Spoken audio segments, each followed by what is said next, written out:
Oke, kita share screen.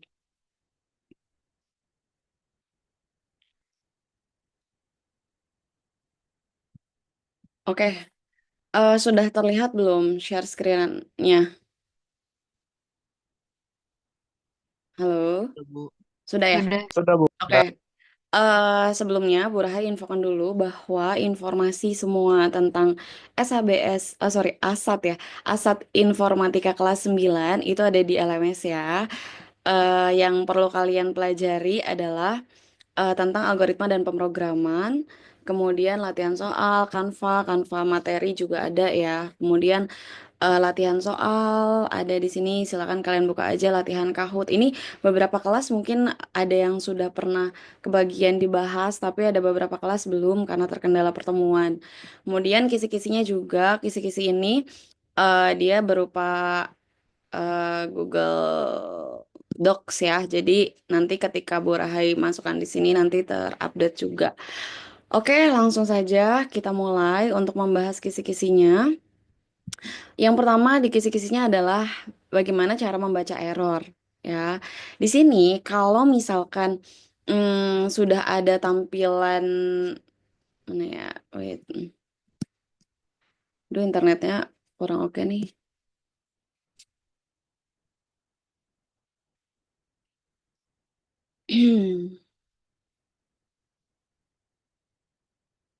Oke, oke, oke, mana deh. Nah, kalian juga bisa buka ya di dari LMS linknya. Jadi kalau misalkan sudah ada tampilan kayak gini, sebenarnya ini eh, lebih enak sih ya, karena kan kita tinggal baca errornya.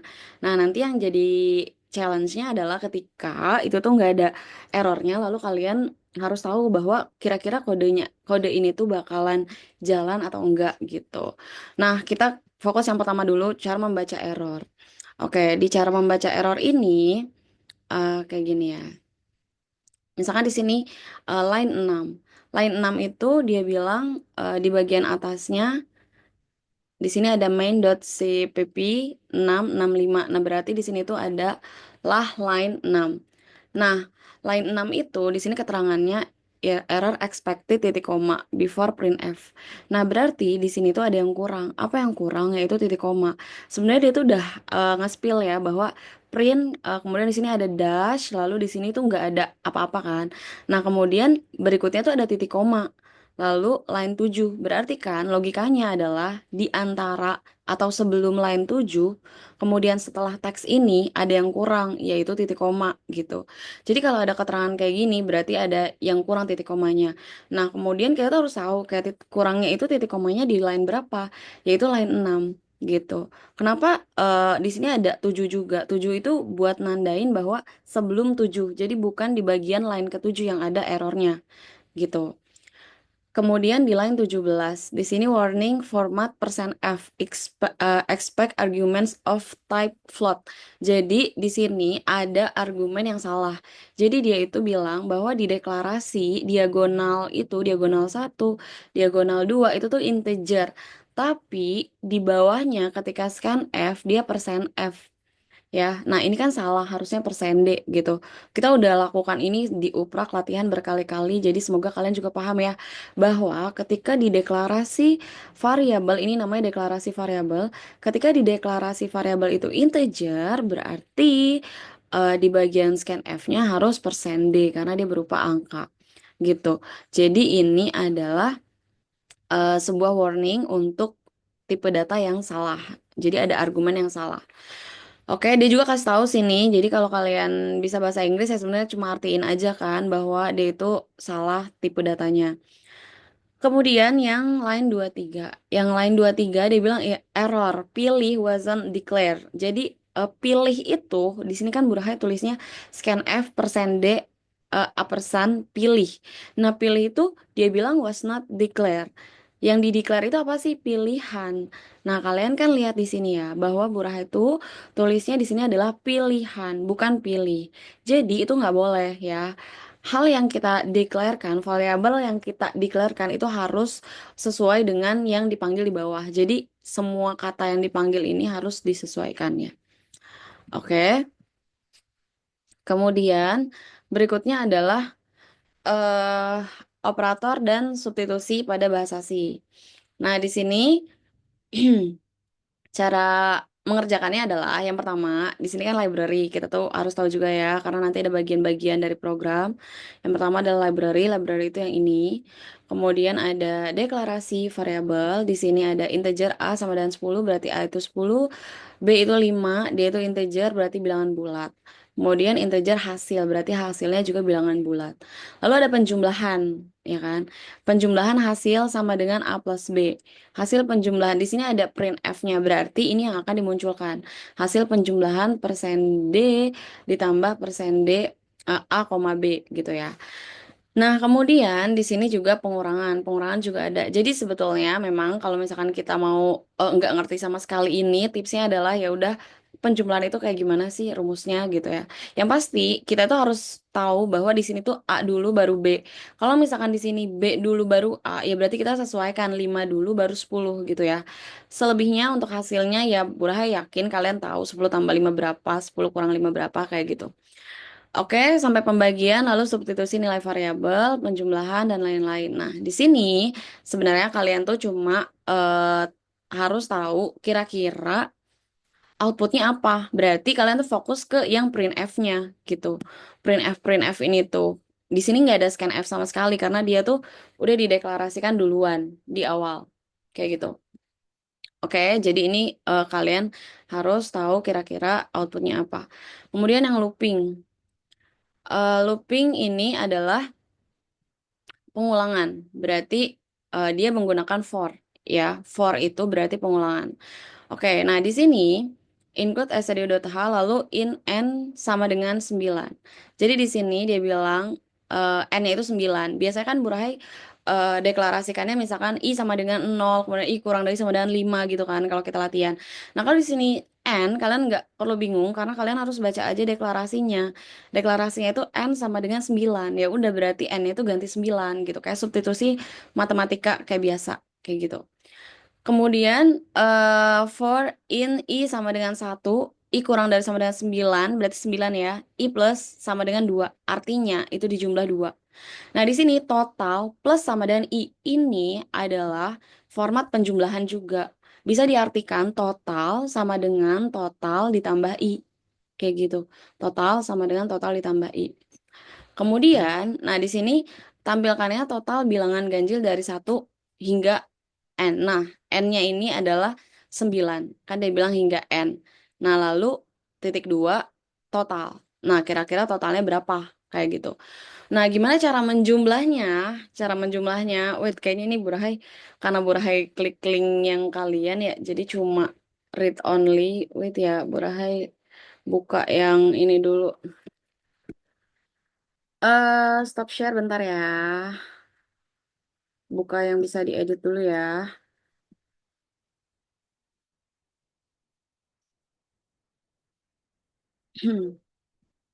Boleh kalau mau ada yang ditanyakan boleh di chat aja. Nanti sambil kita berjalan ya. Hmm. Atau ada yang udah cobain latihannya terus gak bisa atau nggak ngerti sama sekali, boleh juga ditanyakan di sini. Nah, ini dia yang bisa diedit. Hmm.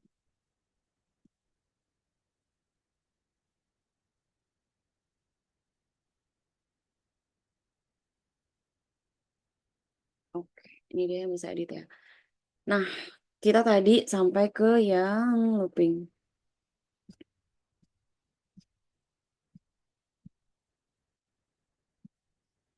Oke, ini ya. Nah, kan di sini tuh total sama dengan total plus I, ya kan? Kan kayak gini.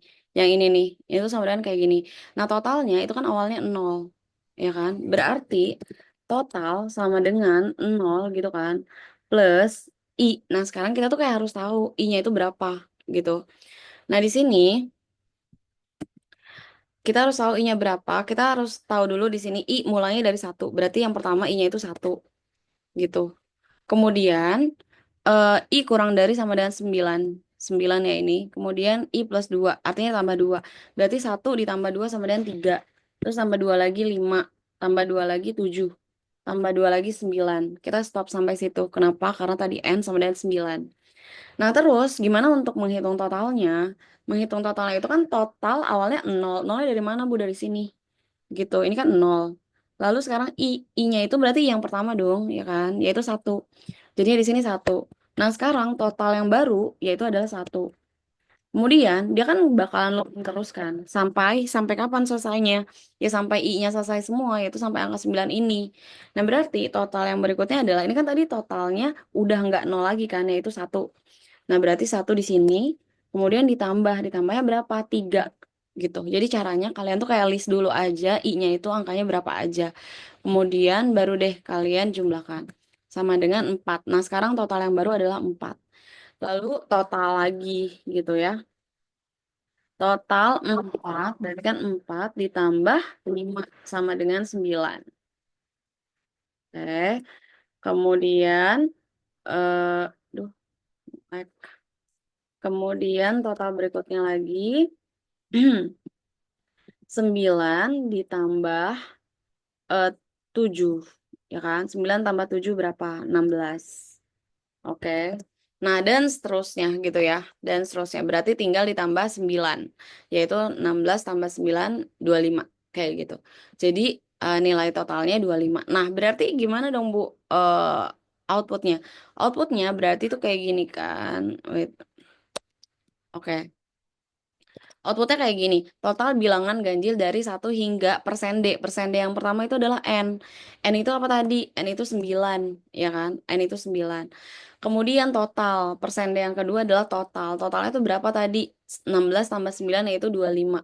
Berarti nanti outputnya itu kayak gini, gitu. Ya, caranya kayak gini. Oke, berikutnya adalah looping,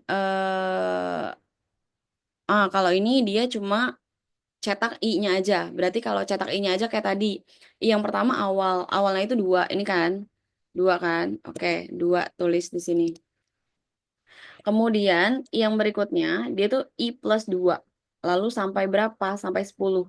Ya udah 2 tambah 2 4. Tambah 2 lagi 6. Tambah 2 lagi 8. Tambah 2 lagi 10. Gitu. Berarti ketika I-nya dicetak yang ini. Berarti hasilnya ini. Kayak gitu. Oke. Berikutnya looping di dalam looping. Nah, ini tuh kayak kita tuh harus tahu kira-kira berapa kali dia itu bakalan ngeloopnya. Sebenarnya caranya itu tinggal kayak kita kali ini perkalian ya. Misalkan 5 dikali 2 ya udah berarti 10 kali dia bakalan ngelooping. Nah, sekarang kita tuh kan kayak harus tahu loopingnya itu bakal kayak gimana kan. Nah, ini tuh I yang pertama. Jadi tuh kita harus tahu dulu ini di beberapa kelas kayaknya udah, semoga hampir semua kelas udah ya. I yang awal ini kan yang mau dicetak gini, I sama dengan bla bla bla, koma J sama dengan bla bla bla gitu kan. Gini lah ya, boleh tulis dulu gini. Nah, kemudian kan kayak gini, kita kita tuh kayak harus tahu dulu yang pertama I-nya itu berapa. I-nya itu yang pertama 1 ya kan, 1 nih. Kemudian kita tulis 1 di sini. Lalu setelah for yang pertama itu dia lakukan, dia tuh ke bawah. Nah, dia tuh berarti ke J kan, J itu 1. Nah, berikutnya J itu kan di dalam nih. Artinya kalau di dalam tuh dia harus diselesaikan dulu, baru dia ke looping atas lagi. Nah, berarti ini kita copy aja. Berarti yang berikutnya adalah I-nya 1, sekarang J-nya 2. Kayak gitu. Kemudian dia tuh naik lagi ke atas. Sekarang I-nya itu jadi berapa? I-nya itu jadi 2. Ini, ya kan? Ini kan sampai kurang dari 5 ya. Kemudian J-nya berapa? Ya udah ngulang lagi J yang pertama, gitu kan? Karena kenapa? Karena sekarang itu ngelooping yang I2. Jadi J-nya mulai dari awal lagi. Kayak gitu. Kemudian di sini berarti J-nya jadi 2, lalu ya I-nya jadi 2, J-nya jadi 2. Oke, kemudian lanjut. Berarti I-nya sama dengan 3, ya kan? Ya itu looping yang ketiga. J-nya berapa, Bu? 1 lagi. Gitu. Jadi dia itu harus selesaikan dulu J yang di dalam nih. J yang di dalam tuh 1 2 1 2 1 2. Kenapa? Karena ini sampai 2. Ini kalian lanjut lagi ya, nanti kerjain di rumah. Berarti I sama dengan 4, J sama dengan 1 kayak gitu. Terus sampai kapan Bu berhentinya? Sampai semuanya selesai. Berarti sampai I-nya itu 5, J-nya itu 2 kayak gitu. Oke, kemudian yang keempat adalah if condition. Nah, di sini conditionnya, sebenarnya kalau misalkan kayak gini sih pakai logika aja ya. Kalau min 5 yaitu udah berarti bilangannya apa, negatif atau positif. Kalau min ya udah pasti negatif dong, kayak gitu kan. Nah, tapi kalau misalkan di dalamnya itu bukan kayak gitu, anggaplah jika lebih dari nol maka A, selain itu B, maka apa gitu kan. Kalian harus tahu. Nah, di sini conditionnya adalah kalian tuh harus lihat dulu ini tuh angkanya berapa. Kemudian di sini ada syaratnya nih, bilangan lebih dari nol. Kalau dia memang bilangannya lebih dari nol, maka dia jalankan yang ini. Gitu cara bacanya. Kemudian kalau misalkan enggak lebih dari nol, maka dia jalankan yang bawahnya. Kayak gitu. Ya. Nah, kemudian oh ini ada kurang dari nol atau berarti kan yang belum ada nolnya yaitu bilangan bulat nol kayak gitu. Berarti ini ada tiga percabangan. Lalu yang berikutnya adalah tipe data. Nah, tipe data ini juga udah sering banget sih ya kita bahas. Kalau integer itu bilangan bulat, mau plus, mau minus, mau nol, yang pasti kalau dia nggak ada komanya itu udah integer. Kemudian float itu ada koma-komanya. Lalu char itu satu karakter. Kemudian string itu lebih dari satu karakter. Nah, Ibu-ibu, berikutnya, ya, ibu yang tadi yang di atas bu, apa? yang besar sama kecil tadi, itu kalau sama dengan itu kodenya masih terjadi nggak bu? Kalau dia sama dengan angka yang bilangannya, Maksud maksudnya kayak contohnya kan lebih besar daripada 5. Tapi kalau di itu 5, kodenya nggak jalan kan? kalau dia gini, kalau misalkan Bu Rahai tulis min 5 berarti ini jawabannya apa? Jawabannya itu lebih kecil. Min 5 Maksudnya itu adalah, bukan bukan, iya, maksud, maksudnya min 5 adalah bilangan negatif kan. Terus kalau misalkan Bu Rahai tulisnya 5 berarti yang hasilnya apa? yang Bilangan lebih besar. positif. Iya, 5 adalah Eh, bilangan positif. Terus kalau Bu Rahai tulisnya nol, nol itu kan nggak lebih itu. dari, nol itu nggak lebih dari nol, nggak kurang dari nol, yaitu berarti else yang lain. Apa else yang lain? Yaitu bilangan adalah nol, kayak gitu. Oh, kasih Bu. Iya, oke, sama-sama. Oke, kita lanjut ya. Oke, berikutnya ini adalah ini kita juga cuma buat menentukan outputnya apa. Ya, jadi kalau kayak gini berarti umur persen D tahun. Berarti umur yang dipanggil itu 20 tahun. Kemudian, nah ini yang ininya ya, yang challenge-nya tuh di sini. Jadi kalau misalkan dia itu float dan ada titik, ada angkanya, berarti itu berapa angka di belakang titiknya atau di belakang komanya. Nah, kalau kayak gini berarti berat titik 2 65 kan harusnya 65,5 ya kan dia deklarasikannya. Tapi karena dia bilang di sini adalah persen titik 2 berarti nanti jadinya adalah 65 65,50. Ya, kenapa titik 50? Karena dia dua angka di belakang titik ini. Dua angka. Terus kalau misalkan Burhan tulisnya 3 ya udah berarti tambahin 0 lagi. Kayak gitu. Jadi ada berapa angka sih di belakang bilangan depannya ini gitu ya. Jadi ini tuh harus disesuaikan. Kalian jangan langsung memilih misalkan eh umur 20 tahun terus berat 65,5. Jadi kalian fokus aja ke sini ke deklarasi enggak ya.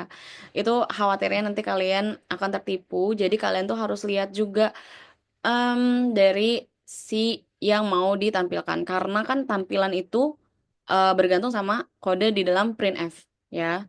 Jadi walaupun deklarasinya apapun, tapi di printf-nya apa, ya kita nggak bisa fokus sama deklarasinya. Kita harus lihat printf-nya. Karena printf itu fungsi untuk output. Oke. Kemudian ini variabel, aturan penamaan variabel. Variabel itu bisa atau harus ya, harus dimulai dengan huruf atau underscore. Ya, di sini nanti di bawah ada contohnya. Kemudian hanya boleh mengandung huruf, angka atau underscore. Tidak boleh menggunakan spasi atau karakter khusus. Jadi nggak boleh spasi berat, spasi badan itu nggak boleh. Tidak boleh menggunakan kata kunci keyword bahasa asing seperti int. Nanti dia pikir itu tipe data, bukannya variabel. Atau float itu juga nggak boleh. Dan lain-lain yang kalian sering dengar di kode itu ya.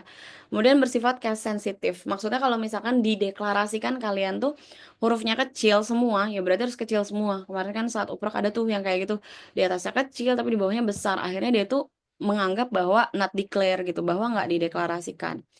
Nah, contoh penamaan variabel. Ini variabel sederhana, contohnya pakai teks biasa, dia itu nggak pakai spasi sama sekali, gitu ya. Boleh nggak pakai huruf kapital dan huruf kecil gabungan? Boleh, gitu ya.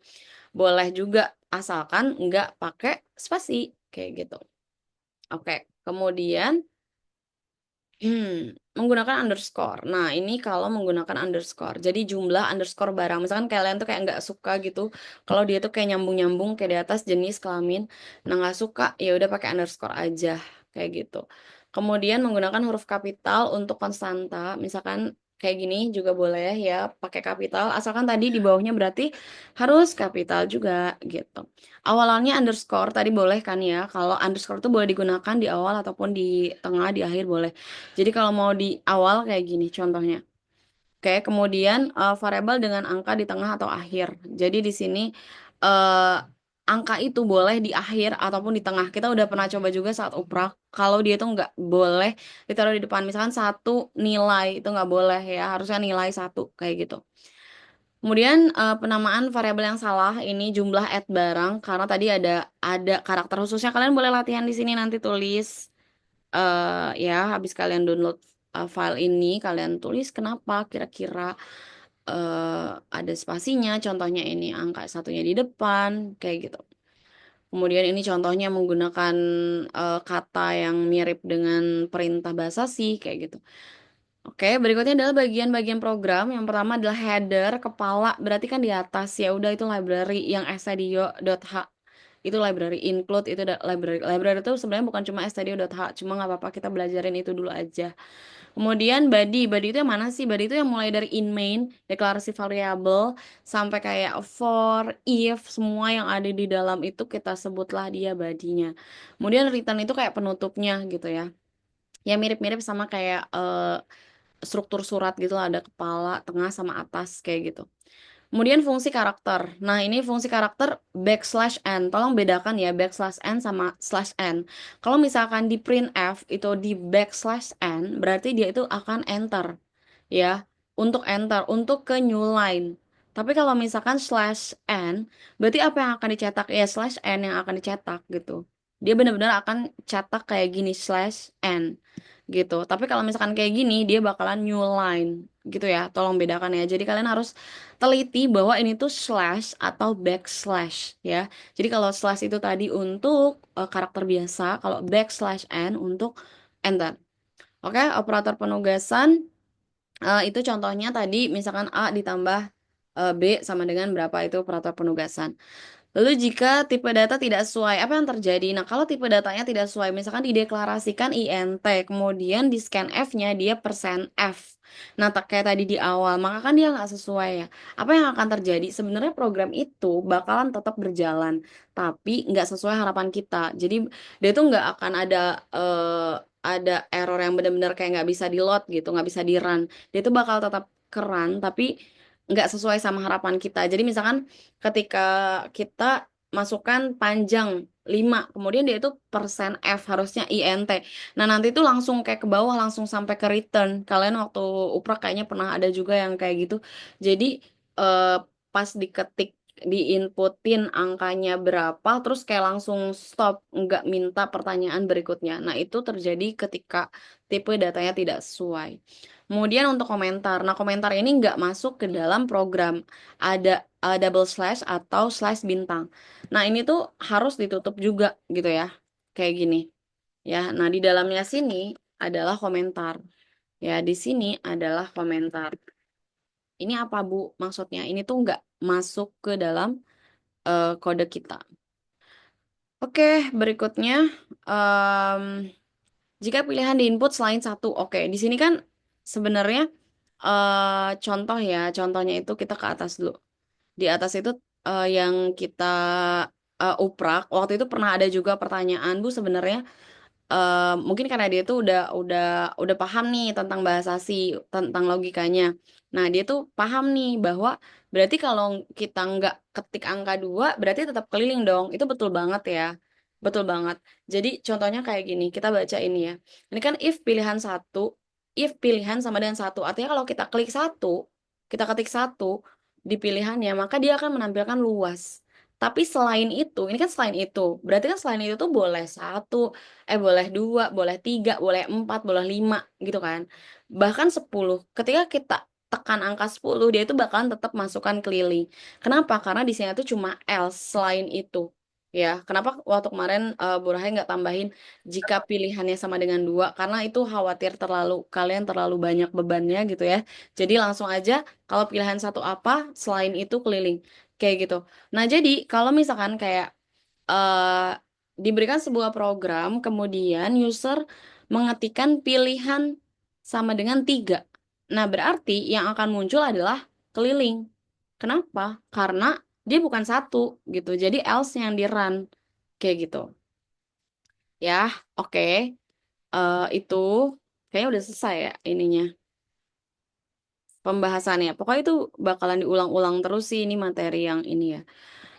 Oke, yang ini juga ada tentang, nah ini yang tadi Bu Rahai bilang ya bahwa kalian tuh juga fokus ingat printf itu yang akan dieksekusi untuk output.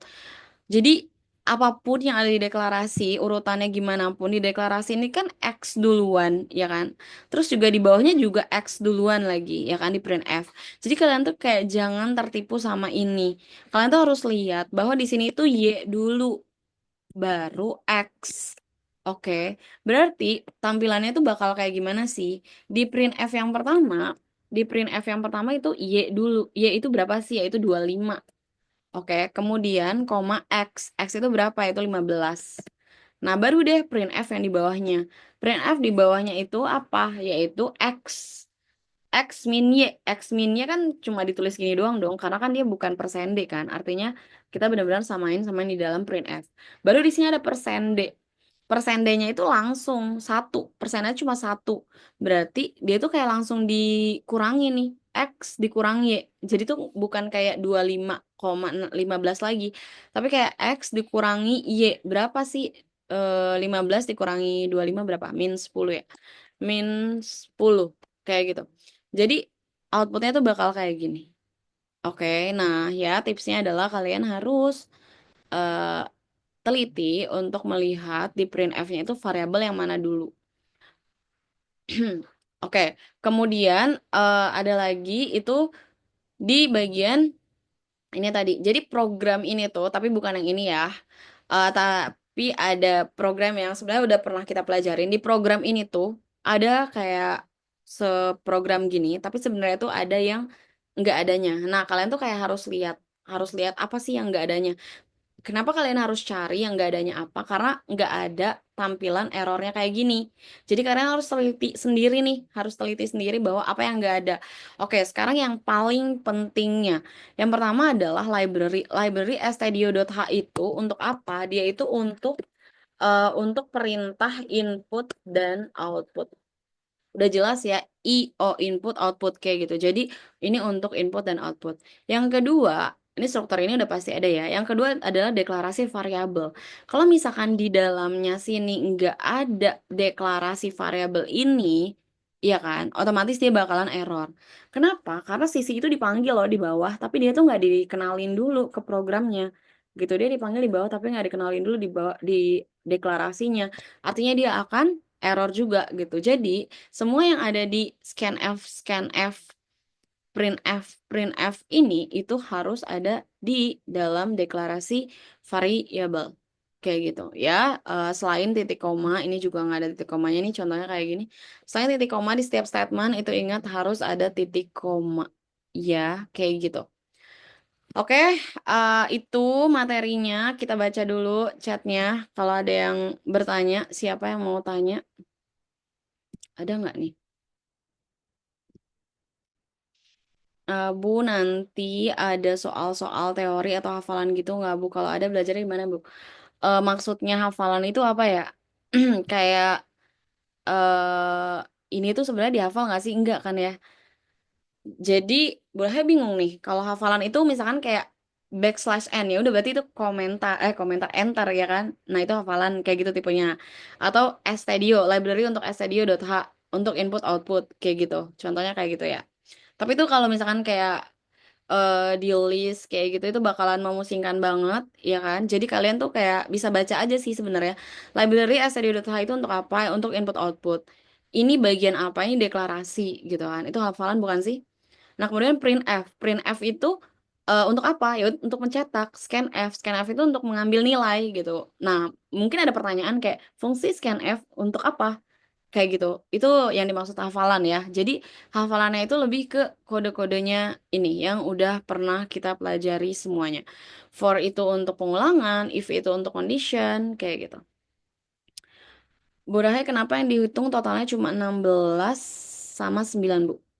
Maksudnya itu yang tadi ini ya, yang tadi total itu ya. Ya, yang mana ya? Yang ini, yang ini, yang ini. Bu Rahai, kenapa yang dihitung totalnya cuma 16 sama 9 Bu?